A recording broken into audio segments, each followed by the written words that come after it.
জামায়াতে ইসলামীর secretary general অধ্যাপক মিয়া গোলাম পরোয়ার বলেছেন, স্বৈরাচার শাসক শেখ হাসিনা ও তার দোসরদের রাজনীতি এই বাংলার জনগণ আর মেনে নেবে না। 15.5 বছর সাধারণ জনগণের অধিকার হরণ করায় বাংলাদেশে তাদের রাজনীতি করার কোনো অধিকার নেই।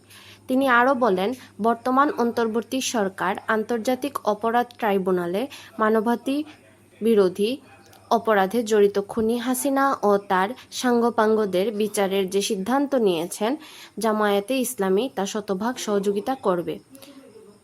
সোমবার সকালে গাইবান্ধা শহরের হোটেল আর রহমান মিলনায়তনে ছাত্র জনতার আন্দোলনে নিহতদের পরিবারের সঙ্গে মতবিনিময় সভায় প্রধান অতিথির বক্তব্যে এসব কথা বলেন গোলাম পরোয়ার।